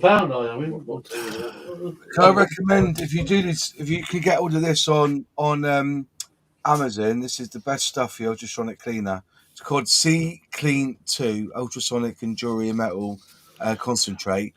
3 cups of wood water, hot water, bang. Oh, a bottle of the bottle. I don't like that. That master takes off the. But I like it because it removes the tarnish, rust, and carbon. It's the rust that is the killer. Trying to get rust off something. Yeah, but this one's got Boswell locks. It's got Boswell locks in it. There's no need for that. No, Boswell locks. It's good for your hair as well. Is that what you can tell? Tell that one. But then we could do something like that. That didn't have to be a toy fair. I think you boys need to come down my way. It's about time you come down my way. I'll meet you up in Leeds and everywhere else. I think you should come down our way. Have a picnic at Dawlish Warren? Yeah, definitely. What about you? I'm surprised you guys haven't got some sort of diecast car that you could put the Mark's caravan on and just come down with that. We're trying to save up slowly but surely for an RV. An RV. Do summer holidays in a double decker Buzz Light. Yeah. Can you imagine? That's how I'm on tour, eh, Oh, PJ? Can you imagine it? Just a bunch of reprobates traveling around the country. Yeah. That's how I'm on tour. Yeah. Dassam, I'll give you bloody Dassam. Incredible. Yeah, it was. Need a dash cam. It's the kind of thing where I said to Mark earlier on, it's the kind of event we do where you know there's not going to be any problems. It's just a joy to go to, and the more and more we do stuff like this, the more and more we think about, like we say, going to Cosford or adding to events that we do throughout the year. Yeah, I think going to a museum of some sort, you know, it'd be good, or an air show even. Yeah. Yeah. When are you thinking of going to Cosford? It's gonna be. Is it for some time? When's it working? When's it working? Yeah. Yeah, it'll be next year sometime. Yeah. I think you can get some museum dates, can't you, off the internet? You know, museum dates. Do they do air shows at Cosford as well? They do, don't they? Yeah. It'd be nice to do a bit of both, have the museum and the air show, because sometimes air shows are in the afternoon and you give you a chance to walk around the museums. I know they do it at Duxford. They don't start flying Duxford till about like lunchtime. So, yeah, it'd be nice. Shocker, though. That's the only. Seaplanes either. Cosford Air Show is on the 14th to the 16th of June next year. Mm-hmm. Book us in for that one. Yeah. So yeah, basically it's just the red arrows forward and back, allegedly. So see the red So arrow. I can't remember last. Isn't Cosford where they used to run up the Vulcan? No. Was it? Yeah, no. They've got a Vulcan there. I thought that was where they used to run the engine up. On the scene. Because when I went there last, I was absolutely horrified. They have these Russian shite MiGs there, or whatever it is, on the deck where you can get up close to. And where have they put the E Lightning? Upright, like that, up in the sky. You can't see it nearly. I really wound me up, that did. You know, I think that's awful. The way they've done that. You put this Russian knot. Is it bad, is it? Gordon saying best of luck getting into the air show at Cosford. I imagine it sells out pretty quick ticket-wise then. Yeah. There's other air shows, isn't there? There's some that big American one that comes up, isn't it? That's nice to go to. Yeah, because they got a Bearcat. They got a Bearcat at Cosford. No, not Cosford. That's Duxford. Sorry, that's Duxford, isn't it? Not Cosford. I made the classic mistake. I went to an air show in the summer. Oh, going back 10, 15 years now. Me and the missus, and I had a lemon polo shirt on. Yeah, and I come out the car, strolling down, lovely weather, t-shirt on, bang, covered in black flies within minutes of being there, and I was driving me nuts. So I went to the first hangar what was selling t-shirts, whipped it off, and put a black one on. Yeah. Oh my God, terrible. Shirt Clacton. We love you, John.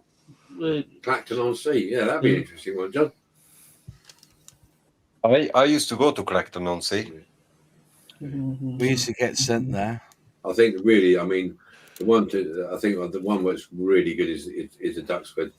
The Duxford when they do their Battle of Britons and stuff. Oh, it's fantastic. That museum at Duxford is absolutely It's down the M11, mate, isn't it? It's amazing, Duxford. We went there last year. It was great. It's big queues getting in, but so we've done an hour and a half just talking about Stafford. So shall we go round the houses to tie things up and see what people have been working on doing this particular week? I guess we've been travelling about a bit, so not a great deal. But I will show you I'll just share this this image of the crew that went down to that went down there like.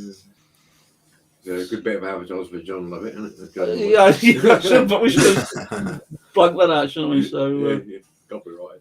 what a crew of reprobates, but a great crew of guys. So well done, everybody. Right, Phil, have you been up to much this week? I've seen a couple of models actually, but I don't have them to hand because I jumped straight on here. It actually took me quite a while to get back to the traffic and what have you. So I ended up. It was crap, wasn't it? Today, I don't know what was going. Horrendous. I think it was the weather. It was the weather because it was Must have been. raining until I just got the other side of Somerset. Then God shines on the sun shines on the righteous. Then and I was all right, but up until then it was start stop all the way. Yeah, no, it was literally twice as long getting back as it took to get there. But yeah, 3.5 hours I think coming back. So yeah, no, unfortunately nothing to hold up and show. So that's all right. Bryce. Hang on, I've got. Hang on. So I thought you bag it off. There he is. There yeah, the only one that I've done is that one. Which you can't see about. Yeah, Okay, blow you up, son. Let's blow him up. What is that? Yes, Yeah, it's a J. 2.4. Everybody loves a J. You can't beat a J. With Is it 2.4 or 3.4? It's the little one with the bonnet as well. Sorry, Oh, that there one. you go. Yeah, that's cool. Camera's near the middle of your face, mate. Yeah. Get the battery in it, can't Ready now, now. Go on, get back to your air traffic control room. Yeah, I'm going to in a minute. I can't Yeah, wait. that's the only thing I've done. That'd be good. Lars, have you been up to much this? This is keeping him up. Look. I started. Obviously, I'm away now to my mom, but I started doing the Matchbox Vauxhall, the little one. Woodley, Austin A50, and another one. I can't remember the fourth one. So I started to do 4 very small matchboxes. Obviously, Lesney early era. So they are on the go. And the Guy Warrior calf transporter, I still need to find the pin to fix the trailer to the cabin. So these are on the way. Okay. Thanks for that, mate. Lukey boy. Yeah. Boy. That's it. He's gone. I've been working on. I don't know if it'll be done this week. I've been playing a 3D printers. 3D printed. That's coming along nice, that, isn't it? Yeah. Look at that. It's sitting nice. It has fitted good, don't get me wrong. And it's been a bit on the tops of the wing. Seen dealing with it. You've got to watch, you don't take too much plastic off here. Otherwise. But it's coming nice. It really is. Not Awesome, another colour yet, but a nice filter too. Yeah. I did have a look for you. Luke. That's currently up. Yeah. On eBay. Can't see it. There you go. Oh, that's nice. It's up at 27 quid at the moment. Challenger. Yeah. I know you said you were after a Challenger. It's a Charger. Nice. Oh, was it Charger? Sorry, Sorry, I thought you said Challenger. I'm there looking at it thinking, no, that's not a Charger, is it? Sorry, I thought you said Challenger. Sorry, mate. No, that's a space shop. Yeah, it's one of my right. Bill, other two. Yeah. On my shelf there. I've got a long way off yet. It's on a part. Trees I've got to cut off and painting. So, I did get that. I think you guys have seen it on the gap that I'd left online. I was a little dizzy and spark leads. Oh, you got them, did you? Yeah, cool. Yeah, and that was off Pro Scale. Yeah, Pro Scale. Yeah. And they sent me. I've opened like just normal paint stuff is outlaw paint. That's all right, mate. No worries. I'll try it. I'll try it out. Yeah, as I said, we've got about 20 bottles, 50 bottles, well, 40 bottles of it. I think it is now. Very good if you want to spray yellow or reds. You put that yellow down, it does help, So But at the end of the day, you're just trying to flatten the coat out, and I think it'd be good enough for flattening out coats, if you know what I mean. Yeah. So yeah, Yeah. go with that. Yeah, that's me. That's what I'm up to. Cool, nice one, buddy. Before we go to himself, Moz, what you working on? I am working on a Saracen. Oh, nice. Alrighty. So interesting story this. So Airfix have new paints. Not Airfix, well, the company that Humbrol. So they buy these new paints. Now this says Gen 2 on it. The label's wrong. Because I spoke to the George from Humbrol. I said, I hear you got these new Gen 3s. So this is Gen 3. This is going to be the label. They've actually redesigned the label. So you can clearly see what's in the bottle on the top. Natural wood on the top. And the number, 110, natural wood. Obviously, on the lid there, you've got like a little recess. That's where you drop a little bit of paint, let it dry, then you can see the colour of it. You know what I mean? On white. So these are Gen 3. So the bottles have been redesigned. So you've got this little nib now on the top, and also the bottles are thinner, so you can squeeze it. But also they've changed the consistency of the paint. So this one here is 93 matte. Even though it's got a Gen 2 sticker on it, it's actually a Gen 3 bottle. They said they want to use up the rest of the label. So Gen 2 is actually Gen 3 paint inside. And I thought, what can I use to try this stuff out? And I had in my stash the Saracen APC Mark 123. So I built it up. So this is what it looks like now. So I've given it 1200 coat of black surface Mr. Surfacer as a primer. Then gone over it with white just to give some highlights and stuff to it. Then I'll spray it up. But as I was doing the this kit, I thought, I wonder the history of this Saracen. So it goes on Scalemates and it says the Airfix released this back in the early 2000s, and that was it. It's only been released once. And I said, well, but I'm looking at the sprues, and I was thinking, this isn't Airfix sprues. I've no Airfix sprues, grey square on the side, very square. So obviously, me being me, thought that ain't an Airfix kit. That's an Airfix boxing. So I went looking, and lo and behold, JB Models on Scalemates released the Saracen APC 123, but it's not linked. They're not linked together. So basically, JB Models went bust 90. I think it was 98, something like that. I think it was 96, 98, and Hornby bought, or the company before Hornby bought the tooling from JB Models. So when you see that they've just released the what kits was it? There was a couple of kits they released this month. I think it's the British 4-ton GS tank. That is also JB Models release in there. If you look, you can always tell just by the I can't. Yeah, just because the squareage of the sprue protector around the edge. But they are really good kits, to be fair. They've reboxed them. So that's what I'm doing at the moment. I'm just looking through things I can paint quickly to try out this paint. And that's where I'm at, really, with that. But so I've gone to do a video about this Saracen, because inside the box here, as like I said, it's basically exactly the same as the Airfix one. That's what the Airfix have reboxed.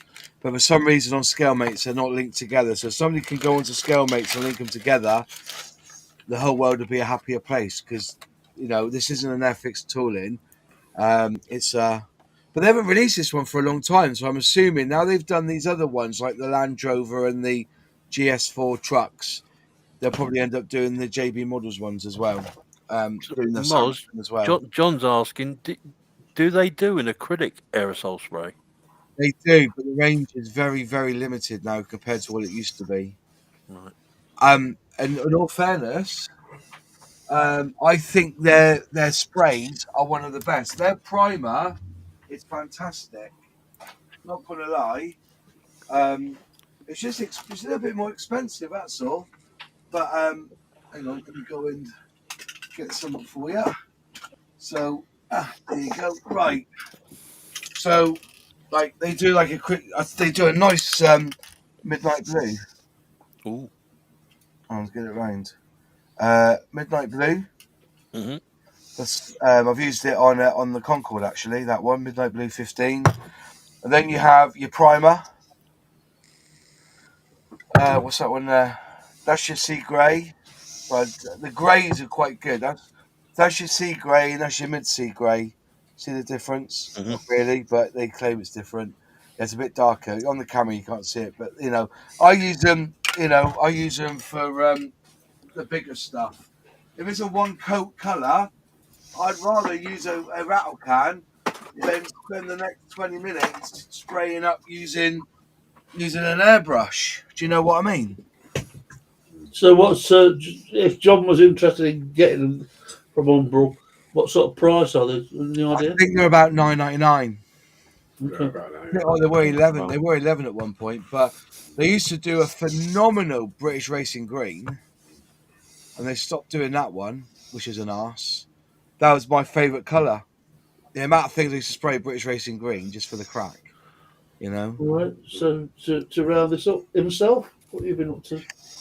Well, because I've been away at my caravan, but I've done the Matchbox Hercules crane. That's coming up on Wednesday's video. I've actually managed to do an extra video because I put that paint video on it earlier in the month. I've gained an extra video, which is a Triang Minic racer, which I've just sympathetically restored. I haven't painted it. I just needed cleaning up and putting new bits and pieces on. So I've done that. And then I've got the end of the month purchases and donations. And then I've got to start all over again next month. You will. And I haven't got a clue what I've got to do to start.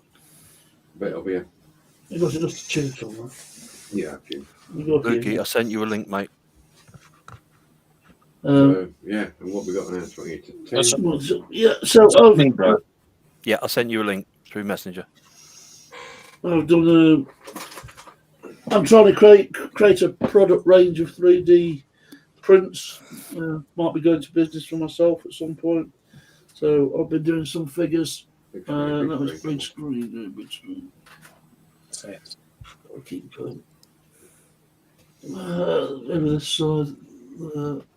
It's that light now. It's that light up there, yeah. I'll get that changed for next time. Let's put it over that side. No, it's not doing anything. It's because it's white on the background. So yeah, we've got some figures that we're going to be printing off. Not showing them very well because the light's not very good. And doing some 3D printing as a business if we can get it up and running, and scanning and part replacement. So that's my immediate future coming up. We have got a more than 4. Some people will notice that the more than 4 event hasn't gone up yet.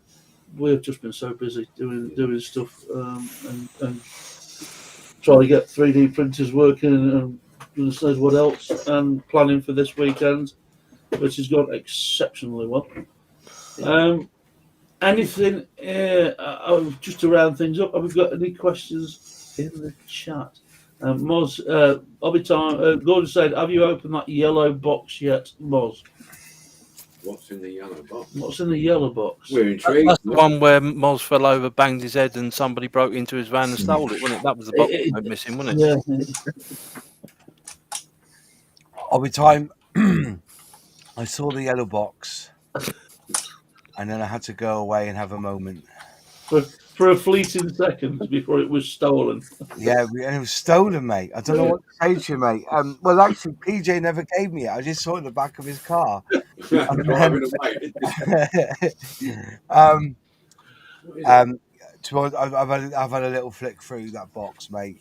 Thank you very much. Very kind for your generosity of giving me all those kits. I really appreciate it. Thank you very much. I didn't expect that, I will get round to at least reviewing a couple of them, but they will all be built in the next 10 years, mate. Okay. Yep. We're intrigued what the yellow box is. Really? Yeah. I'll talk about it. You can't Don't talk you remember about the it. advert? Who Can't knows the talk to you about secrets of it. the yellow Alrighty. box? I think you know why. I think you know why. We'll have a word. We've got a contact that we might know what's in the yellow box. So if you're not prepared to show, I put it in the private chat why you can't mention it. all right. Okay. Yes. Now, I know now what you you, mean. Yeah. so don't push your luck. Ooh. Yeah. Yeah. Have you chosen? Russ has reminded me yet once again at the end. Where are we? At the end of October, Russ. Let me just bring this up. Have we chosen the DSMC challenges for next year? There will some will be cast in stone. Like we're doing a. Oh, that reminds me. We've got some plastic kits. To hand out. There are 10 a piece, but we've got 10. How many got left? 4, 5. I can't remember. We've got a few left, and half a dozen at the most. If you want to take part in a plastic kit build, that it's all the same Tempest plane. Model, correct me if I'm wrong. I think Gordon might be interested. I'll have to check with him. There you go. Phil's got it. Let me just bring that up on screen. So, most kindly got us a box of these Orca Tempests, and we're going to be doing your own take on that plane. It's not a who builds better than who kind of scenario, although most will probably. I thought that the best one we'll put up for judging, and I'll send them a scale model kit as a prize. Do that if you want, mate. Yeah. So the winner will be me. Like Bring mine in, and I'll give myself a prize. But if anybody's interested and they live in the UK, we'll ship them out to you. But they are a £10 a piece to cover the cost of the models. Yeah, we're going to have to arrange a date to come online with the gang. Yeah. And, We love you, John. Wants one. John, we love you, John. You can have to one. sort out the. Yes. I'll tell you what would be good actually. If you wanted to do, say, like, if you wanted to plan next year's challenges, put up a restream, not to go live on YouTube, but to have it on Facebook, because you can actually do a Facebook restream. Yeah. There's usually 2 or 3 spots up for grabs because there's the majority of them we keep purposely generic. So like a Matchbox car, a Dinky car, an American car, or a European car, this kind of thing. But we want to include we didn't do it last year, I don't believe, a plastic kit build. That won't be the ones that Mozza supplied. This will be a general open challenge to anybody to do a plastic kit build. And if you're not aware, we do a monthly challenge every month with a variation on a theme. And it doesn't have to be die-cast. It can be plastic, wood, Lego, you name it. It's an open house, and we get some good responses, don't we? Yeah, there's some excellent builds and restorations. And obviously, we go through the previous year to see what didn't do so well. Yeah. Like there's obviously subject matters that don't do very well. People don't get involved, so we know next year we drop that and replace it with something else to try to keep the flow going, isn't it? Yeah. So I think last year was renovate a Matchbox. Didn't go so well, did it? So renovate. Yes. You assembler, you. Jesus, Assembler. Yeah. That's all right. Just a quick build there. It's fine. That was your fault. I can't believe you didn't pick up those Airfix Junior kits. Well, I was trying to get around to the Warhammer site. Oh, that's what it was. Non-existent. Non-existent Warhammer. Did you rushed us out? So then we had to. I couldn't get a chance to. I was absolutely gobsmacked. That woman was. You were there going on. The woman about 3D printing. Oh, what do you use? How do you do it? Da, da, da, da. If I was in business, if somebody came up to me and said, "How do you do that?" I would say, "Find out for yourself." become my Because competition? you're a bitter and twisted man. That's why. I think she told you all of it, though. I think there's more to it than meets the eye because Yeah. I don't know what scanner she used or what 3D printer she used to do that Ghostbuster sign, but that was some table. That was, wasn't it? The size of that Ghostbuster sign But was huge. all that stuff was done in PLA as opposed to resin. She doesn't do resin then, no. Well, no. But when I was talking to her husband, he does a lot of what's the dinosaur Jurassic Park stuff. Yeah. But obviously, you can't call it Jurassic Park. Call it Triassic Park then. That's what I would do. It's in the spirit of all the likeness of, or you know. But they do buy licenses off designers. I bet they don't. Well, I mean, who are you to say you don't know that? That's an accusation. You're assuming. Yes, pull your mouth over, bite your tongue. But the guy was saying he'd like to get more detail in the figures that he does, and he was going to start to invest in resin because they got 10 PLA printers going 24 hours a day to do that stuff that they got on that store. If it's big stuff they're doing, I mean, it's going to be, isn't it? Yeah. I mean, you're talking the large scale, you can be racking that up. Well, I just can't see a profit in it because that Ghostbusters sign was 25 quid. And there's a hell of a lot of PLA, hell of a big sign. Yeah. And that wasn't a 4-hour print. I reckon that would be a 15-hour print. Yeah. I think it's time that's the issue. I've seen some of these 3D print farms, the 20 and 30 printers deep with wheels just going all the time. Yeah. Like you say, it depends what your product range is and what you. I mean, if we could get PLA rubber tyres and that kind of thing, you know, we can shift some kit. Like, well, especially seeing the price of the tyres today. Jesus. Yeah. Were they expensive, were they, Bryan? Yeah, they were, yeah. On then. Yeah. No, I wouldn't pay for them. £2.90 for a set of tracks, and what was it, 40p each tyre? I saw the 40 pence one, yeah. But were they good though? Were they good quality ones? Because I'll pay for quality. Don't get me wrong. Oh, you couldn't take them out of the bag and feel the quality. They weren't original. If they weren't original old stock, then they wasn't worth 40p because you can buy them. You can buy good quality ones on eBay at bags of 50 for about 8 or 9 quid. You know what I mean? And they are good. They have got a little nipple that you have to nip off, but apart from that, yeah. So I think no. I mean, it's like that discussion we had. If we said what would be the top 10 or top 20 items that you can't get for plastic kit bills, like pilots and stuff like that, and is it as a viable option? So it may be that we start asking what are things that people have wanted that they struggle to get hold of. As I said, I think the one thing we are lacking here, and I'm not being disrespectful to anyone, is a serial designer who knows how to CAD all this stuff together. Yeah, definitely. That's the one thing we're missing. So you're going to have to. Plastic windscreen. Again, there's nothing wrong with outsourcing that because once it's done, you will have that. You'll have that design, and away you go, isn't it? Well, you keep it in house, won't you? You don't have to pay for the license for it. It'd be great to find someone that likes either plastic models or both, or die-cast models, and can do that kind of thing. Yeah. So if you're out there and you're a CAD designer, they like scale models and die-cast and trains and planes and wooden kits and Legos and kit builds. And I'm sure that PJ will let you into his home. Yes, we have to spare room. Yes. Well, you have to make sure that Marty's not in it first. If we can get him out of here, I'm going in a minute, man. We've finished. I'm going home.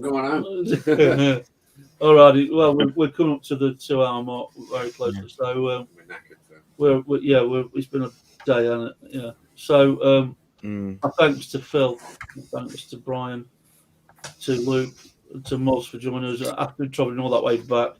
Always a pleasure to see our mate Laz, and Martin for all he does as well. And we'll be back in a fortnight's time, possibly with a guest, possibly with another set of subject matters. We'll see. Yeah. So from everybody here, any questions in the meantime? Before you go, I'd like to say a massive thank you to PJ, because shut up. What people don't realise is the amount of work that goes on behind the scenes that he does that doesn't get acknowledged. And he deals with complaints, and he deals with moans, and he deals with gripes, and he deals with everything. And he does it with very good grace. Does he? So, yes, he does. You know he does. Sod. So, a big thank you. And honestly, the generosity of all the guys today, just it blows you away. It really does. Thanks for bringing the table, Bryan. Thank you very much. He's gone a bit. He's gone a bit. I haven't even had a scotch tonight yet. No, you ain't. You've done well. I've had tea. Yeah. All righty. From all of us, we'll see in 2 weeks' time. Those that can any questions get back. you want to answer, ask. Chuck them in the chat, or come and please come and join the Facebook. One thing I forgot to say was a massive thank you to the benefactors who contributed this month. My apologies, this month, to help with our licensing costs, etc. It's much appreciated. It keeps the lights on, as another YouTube channel says, and it helps us invest in software licenses, whatever we can do to improve the group. Even down to a big thanks to Bryan in return for printing off all the flyers for us. It's not a problem. Legend, mate. Yeah, they weren't very square, they were. They were a bit. I struggled with the lines. Yeah. I think he needs to. When he was a child, he didn't colour between the lines. You know, what I mean, obscure. All right, we're out of here. Before we go, then, right? You brought this on yourself. What do you think of a group of guys, right? You walk into a cafe, they're all sat at a table. So I dropped my bag off, me sweatshirt, and I said, right, I'm just going to get myself a coffee, go up to the counter, get a cup of coffee, walk back to the thing. They've all gone. I'm the only one in there. Did it happen once? It happened twice. Yeah. That was just an unfortunate coincidence. Yeah. I'm going like that. The thing is, though, so we tried. Everyone was ringing you. Oh, we were in the cafe now, having a coffee, and half an hour later, we thought we better go back in now, and so we all went back in. Gotcha. I mean, you walked past us originally. Unbelievable. All right, there we go. We're done. We're out of here. Cheers. We'll see you in 2 weeks' time. Thanks, everybody. Bye, guys.